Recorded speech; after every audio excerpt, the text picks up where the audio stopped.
This Monero Matteo video is sponsored by Cake Wallet. Safely store, send, receive, and trade your Monero on Cake Wallet on Android and iOS.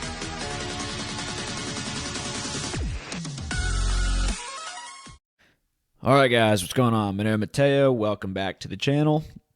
So I just wanted to give you guys some updates as to what's going on, maybe talk about some other things, but I know that we were supposed to do a live stream today, and that didn't happen, and I'm doing as best as I possibly can to keep up with a lot of stuff, and there's just a lot of work that I have to do. If you guys don't know, I work like 12 hours every single day on the weekends just for my day job to keep up with things, and I don't work during the week. It's really just the weekends that I work, which is fantastic. Gives me an opportunity to work on the channel and interview people, do stuff like that, but yeah, I couldn't find the time today, especially given that I went to the ball game, which was wonderful. You know, it's good to get out there and be in crowds again and not have to worry about, you know, people, you know, trying to pick you up and scoop you out of wherever you are because you're not wearing a face diaper, or, you know, I remember back in early March last year, I was actually worried about the bug. I was like one of the first people, and I'm going to admit this, I was one of the first people to actually be going to the stores with the mask and with gloves even. And I was like, you know, trying to find the hand sanitizer and all these things, and I was an early adopter. But while I was one of the first people to wear the face diaper, I was one of the first people to take it off at the same time, and I started to go everywhere without it, even though I got some not so nice responses sometimes. I was not going to wear it because I understood what was happening. There was some kind of mass initiation ritual happening all over the world in regards to these masks, and if you want to learn more about that idea, look up the Church of the Eternal Logos. David Patrick Harry, he's got a wonderful, wonderful video on that.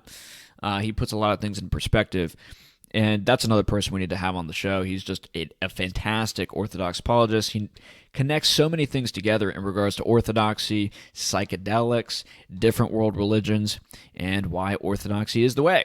And so that is fantastic. Go check him out. But in regards to our Sunday streams, I just can't find the time sometimes to piece these things together. And I apologize about that. I know that we had tried to make a plan a few weeks ago in order to find a time to do live streams during the week, specifically on Sunday, but just with me trying to keep up relationships and me working as much as I do, it's just indeterminate as to when I can make those things happen.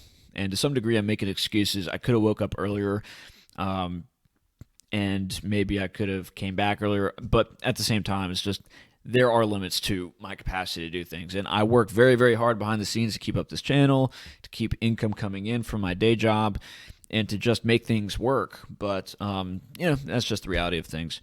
So I'm sorry there was no Sunday stream today. I was hoping that Jesse could make a video, but he is actually going to Louisiana because he found crane gigs, which are just epic. Now it's largely because of the hurricane. That's not so great. There's going to be a lot of damage, and he's going to be trying to fix that. But yeah, he made like a significantly awesome deal in regards to his crane business, and so that's fantastic for him. But it's indeterminate whether or not he's actually going to be able to make those technical analysis videos, which we anticipate. But we'll see if that happens. If it doesn't, that's just another way that it works. It's just how the cookie crumbles, as they say. But yeah, maybe I need to learn how to do it myself, but he's so good at it that I just want to let him do it. You know, he's just really, really good. He's one of those people who told me that if Monero goes above 315, then it could be going really, really high, up to I think like $500. But that's presuming that Bitcoin passed that $50,000 mark, which it didn't, and so it kind of took a dip back down. And that's happening now. But yeah. So we're going to see if he can pump out a video once a week. That's my ideal. If he can't, then he can't. That's fine. We've got so much to talk about anyway. Speaking of which, topics for this week, we're going to be talking about Jim Breyer. If you don't know who Jim Breyer is, check out our video that we did with the Money Today show. We talked about the new global financial system and how Jim Breyer, our friend, who nobody seems to know about, by the way, is, you know, the man pulling the strings. He's the Oz behind the curtain. with a lot of this stuff. He's behind Tether, he's behind USDC, he's behind VeChain, and many other projects which are in the works to essentially establish like a global surveillance panopticonical technocratic system of slavery. And so that's not great. But, we are going to be talking about that to get the word out because that is just critically important. We're going to be talking about the digital currency group, which is another thing that we talked about with our conversation with the Money Today show. De-dollarization and the Eurasian trade zone. That's another interesting topic that I think you guys would find interest in. We're going to route that into what it means for Monero and for crypto and, just for you and your livelihood as it is. And so we have a lot of things to talk about coming up this week, but I want to hear more from you guys. I want to hear when it is that you guys would be available for live streams during the week because I want to do more interviews. And when I do interviews, I kind of want to I want to be doing the interview with you guys there so that you could ask questions of the person that I'm interviewing with. It would provide more value to you. And maybe you want to give me some questions ahead of time. Maybe you guys could recommend people for me to interview. I know, Josh, you wanted me to interview Dr. Kim. We will be working on that. And I know that Kevin Wad, I think is how you say your name. We still need to get together, my friend. If you're watching this, hello, what's up? Let's get together. Let's chat. But yeah, there are people I need to interview. Roosh is definitely another person I need to interview. And I think a couple of you have recommended that I interview Roosh. Because he's Orthodox and he's sort of on our side when it comes to a lot of things. But, he made a post today on Telegram and he was like, I forgot what the meme was, but it was something about like Chad's buying Bitcoin. And it's like, no, Roosh, you can't say that. The betas buy Bitcoin. Don't you understand? It's Monero. Monero's the alpha coin. But, that's sort of where he's at. But that's the great thing about this channel. I think that's going to be so key for this channel is that we're going to be exposing like some of the most critical things going on in crypto. And then we're going to be talking and evangelizing crypto, specifically Monero, and then, Dero and Pirate Chain, some of the other great coins in that sphere, which, by the way, like there are some Monero maximalists who are not so excited about people talking about other cryptos that are in the space, but like it's key that we talk about Dero and Pirate Chain and Haven and some of these other projects because we need other coins that are in this space, which are competitive, which work. And I think Haven is also based on the Monero blockchain, but we need other coins that are fungible, that are private. Dero, I think, does smart contracts, so that diversifies the capacities of the private space. And I wish we could just call it the crypto space, honestly, because these are where the real cryptos are at. Like everything else is a surveillance coin, but we've now been evolved into this lingo to where it's just like if I say freedom coins or confidential coins or whatever, people won't really know what I'm talking about. People just unfortunately know these things as privacy coins, and when people hear privacy coins, it's like, ooh, scary, like people are doing illegal things, and people are at that level, which is why I want to stop using the word privacy coin. We should call them freedom coins because they're actually legitimate currencies. And if it's not private, then as we all know, it's not fungible, which means it's not a currency. And if it's not a real currency, it's crap. And then if it's not private, especially in this environment, it's dangerous, And Bitcoin is continuing its adoption phase. It's continuing to be pumped by the likes of Michael Saylor. And I made a tweet about Michael Saylor about how he has business relationships with, the Department of Homeland Security, the Justice Department, the TSA, the Department of Defense. And at the same time, he's making these tweets saying that, oh, Bitcoin, it's totally all about freedom. And it's just like, dude, you run a data analytics firm, okay, and Bitcoin can be tracked and traced, and that information sold to the government. Oh, you work with the government. Oh, Homeland Security, maybe? Yeah, that's not cool. And as we know in one of our previous videos, Homeland Security is that part of the government which put out that news article, I think a couple weeks ago, talking about how if you are against the bug measures, which is to say that if the government does what they're now doing in Australia and you're against that, you could be labeled a terrorist. I'm not joking, guys. They actually said that. And so with Michael Saylor working with Homeland Security and being into Bitcoin and we knowing that Bitcoin is tracked and traced, that's not cool. And so why is it that I'm saying that we need like an entire ecosystem of other cryptos which are as good as Monero even though Monero is still king, I mean, as we all know. But like, that can kind of do what Monero can do. Well, it's because that helps the scalability. That helps the efficiency with which we could operate in the manner that we're looking to operate, which is in a manner of private trade, which is free, which is outside of their very technocratic and totalitarian system.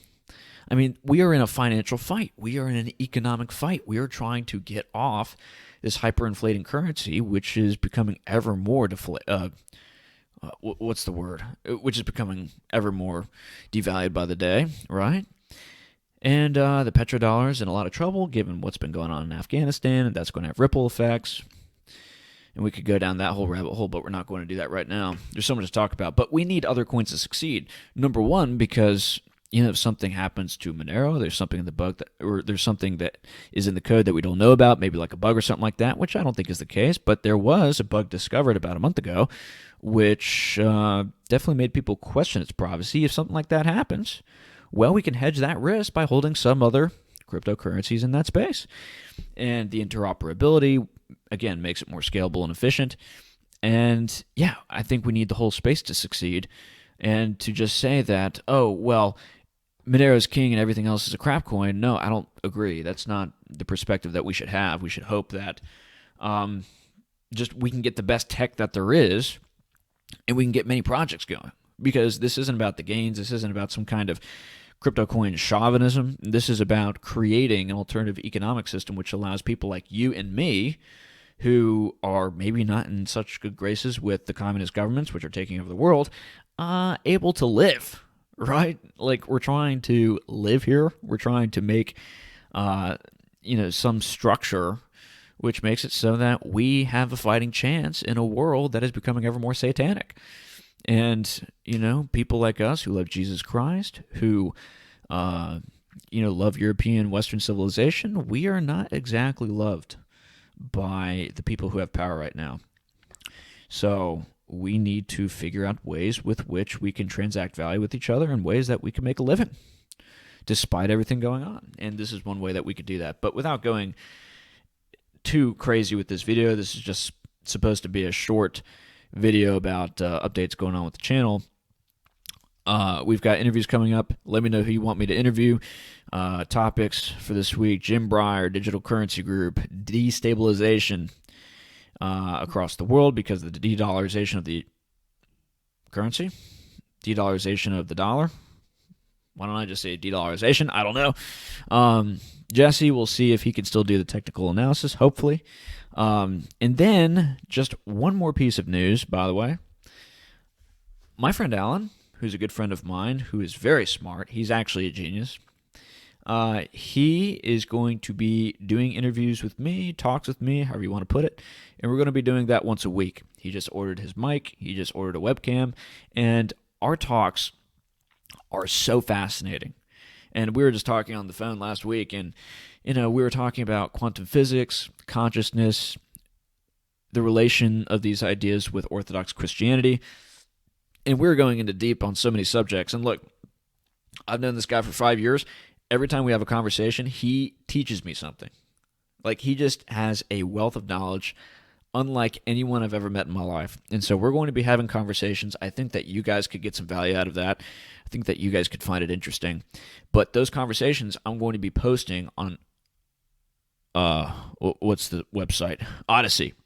So I'm going to be posting them on Odyssey. That's probably where I'm going to be posting a couple other of these interviews too. Like, if I interview Roosh or if I interview Fuentes, like I say, I'm going to be doing it on Odyssey. I'm not going to be posting these things on YouTube. I'm not going to put up a censorship on YouTube. I'm not going to be self-censoring myself when I'm talking with other people. Even though I was able to do that pretty successfully with the Money Today Show guy, we talked for like an hour after our interview, and I wish we recorded that because we had such a great conversation about everything going on because, we were talking about the bug. I believe his wife is a nurse, and so she had some inside scoops as to what's going on. As do I. Jesse, his wife, is also a nurse, I believe, and so she sees a lot of things too. But, before I rant too long, that is also something to look out for. So I just wanted to give you guys an update. I want to continue to stay in touch with you guys. guys, Monero First is going to be the biggest movement in the world. I made a tweet about this yesterday, and one great development which is happening is I'm starting to see other people tweet Monero First. And so I think that we are ahead of the curve. Again, you guys know how I always say we're ahead of the curve, but it's true. It's true. Monero is going to be huge. It's going to be absolutely huge. This is going to turn into something more than cryptocurrency, which is what Bitcoin was all about back in like 2013 and 14 when all the anarcho-capitalists were getting involved in it, the libertarians.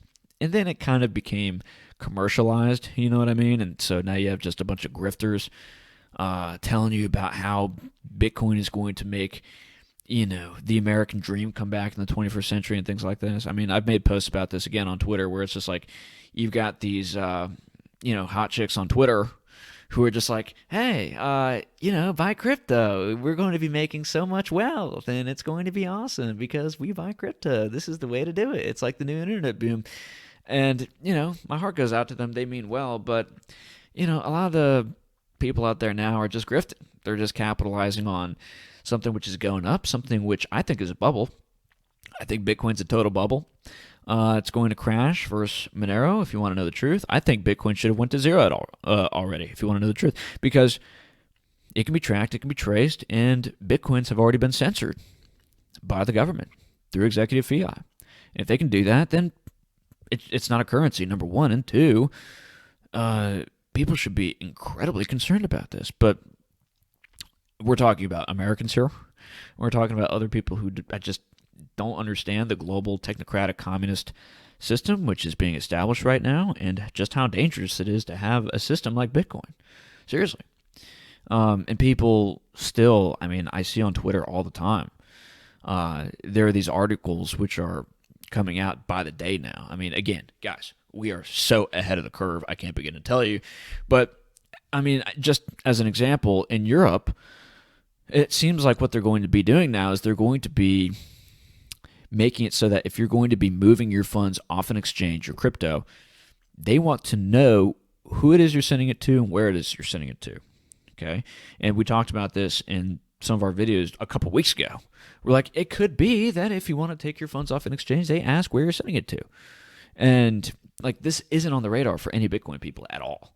And so I was reading the articles, and these people are so smug, and they're so unbelievably glib and just arrogant.